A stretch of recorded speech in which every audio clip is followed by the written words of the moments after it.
Welcome back to the final installment of my series on the Leona Divide 100K.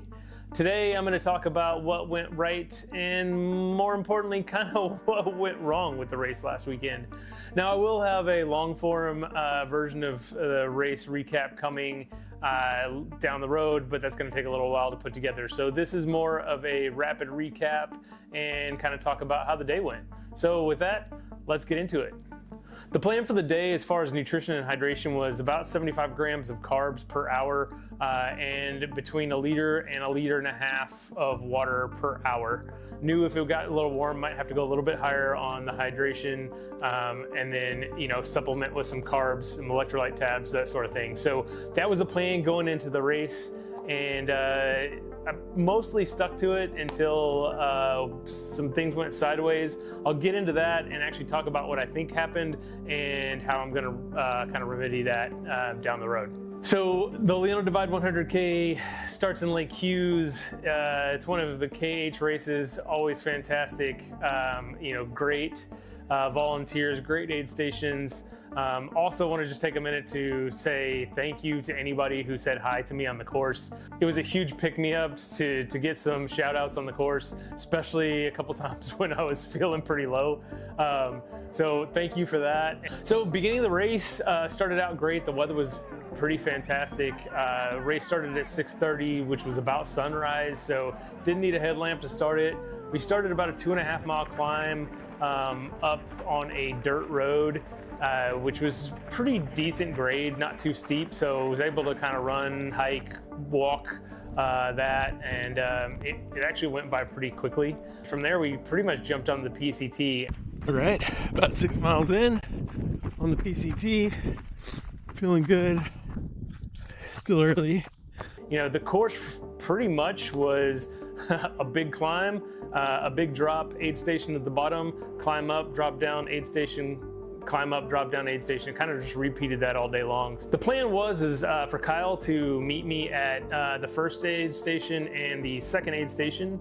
The third one, there was no crew access allowed there, and it's actually the turnaround point for the first out and back. I made it into that first aid station, no problem, was hitting my nutrition, hydration, right on point. Second aid station, same thing. That was one that Kyle actually had to hike into about 1.5 miles at Spunky Edison. And then he actually waited there while I went to the turnaround out to mile 20 and came back. I was fine going out to all the way out to mile 20. Shortly after the turnaround at mile 20, I started having some stomach issues. Just came out of the Bouquet aid station.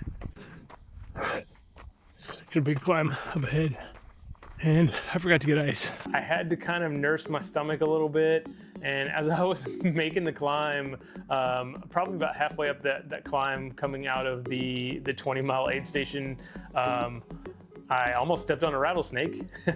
It didn't rattle, just happened to look down and saw something moving, and luckily missed it.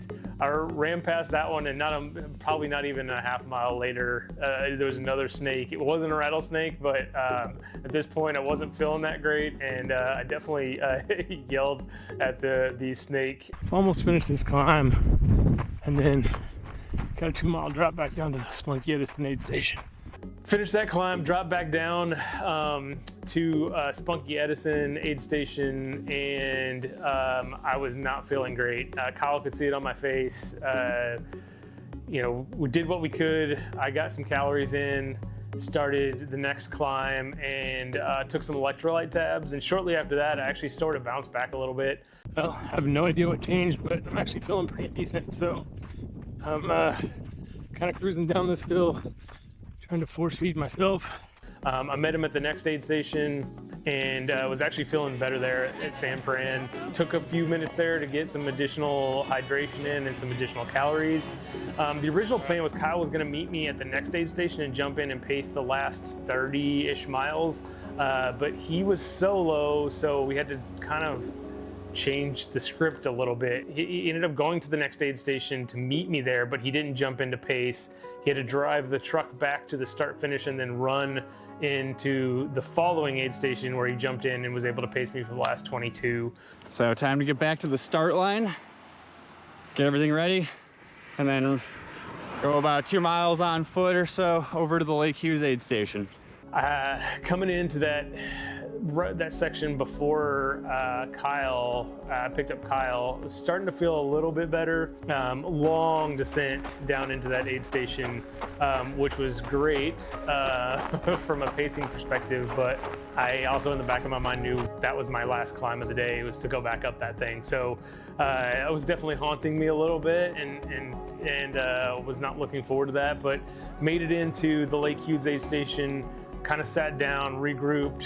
I don't like to sit down at aid stations, but I kind of needed it. So sat down, regrouped a little bit, told Kyle, still wasn't feeling great, but at least I had him, somebody to complain to. So from that point, that was mile 40. The biggest 3 climbs of the day followed that. So we left out of there up the first of the 3 big climbs, and I was having a rough time at that point. It was slow going, but we made it up that climb.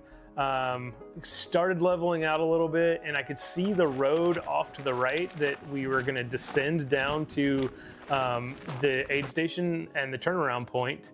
And so in my mind, I started to feel a little bit better, picked the pace up, and was actually feeling better because I knew I was almost off of the single track and was going to start descending. And so we came over a little ridge, and I saw the 50-mile turnaround where the 50-milers grab their wristband and head back in. And that's where I thought that we were going to jump on the road and head down. But we actually just kept going straight and kept going and kept going. And my mental state kept getting worse and worse. I was definitely cursing the trail at that point and just not having a good time. And it ended up being, I don't remember exactly what it was, but I feel like it was about 1.5 miles before we actually hit that road. The road! There it is. But once I hit the road, spirits came up. I knew I was about to descend.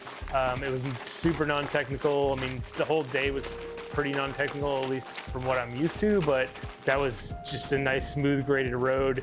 Picked the pace up. We pretty much bombed down that thing, and as we're going down, I was telling Kyle, at that point, because of the slow movement earlier in the day, I knew I was going to be pressed for time to get under 17 hours for a Western States qualification.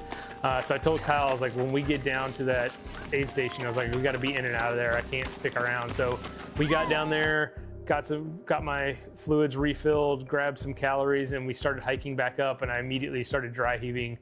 I need my stomach to settle before I can do anything. Couldn't get any calories in, unfortunately. Luckily, I did have some calories in tailwind, but I pushed as hard as I could going up the climb, and we made it back up. And then by the time we got back up to the climb and back onto the single track, I was getting really hungry, but I had no calories on me, just due to the fact that I couldn't get anything down, and had to ditch some of the calories. So luckily Kyle had some fruit snacks on him. I got that down and kept it down my stomach, and I was able to continue kind of getting fluids in, but it was a very slow descent down, back down to Lake Hughes. As we were going down that, I started doing the math in my head, and I knew I wasn't making 17 hours.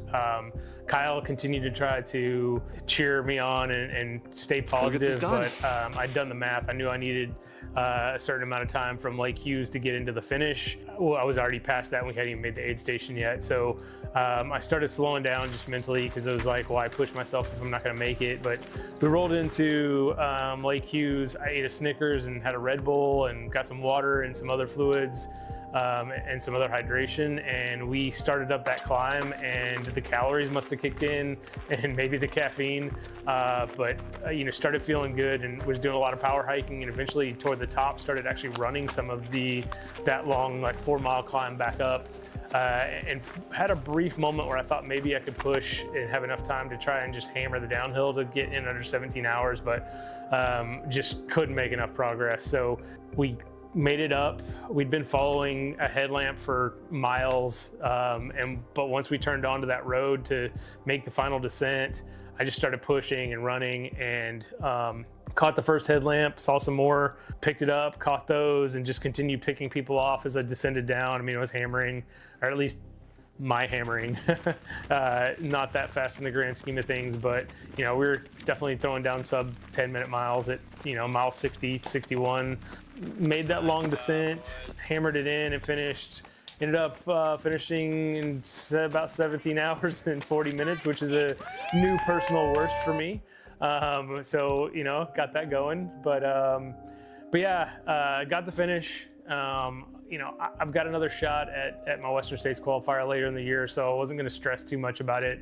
Did some reflecting, kind of looked back at this race and some other races where I had stomach issues and the light bulb went off. And I'm pretty sure that it is an electrolyte deficit that's causing my stomach issues. So the plan will be moving forward will be to increase my sodium electrolyte intake, especially in the heat. Did an initial sodium test and it kind of confirmed what I thought. You know, my tailwind and even a couple electrolyte tabs per hour is not replenishing the electrolytes as they should. I'm gonna test a couple more times and just kind of take the average of that, but I think that's pretty much confirmed it. We'll find out at San Diego, because that's gonna be the plan, is to increase electrolytes and see if we can get rid of these stomach issues. Overall, you know, day didn't go as I was hoping, but got the finish, and that's, I guess, what matters. It was a good training day. Beautiful course. It's tough, you know, it's about 11,000 feet of climbing, but if you're looking for, you know, an early-ish season race on the West Coast, that's especially this non-technical, and you can put your climbing legs to use, I would highly recommend going out to Leona Divide. It was a great race. And if you don't want to curse the trail and have to do that long descent at the end, do the 50 miler. Still plenty of climbing in the 50, but you don't have to do that. You don't have to do Sawmill roads. And again, thanks to everybody that said hi out on the course. Till the next one, crush trails and drink ales.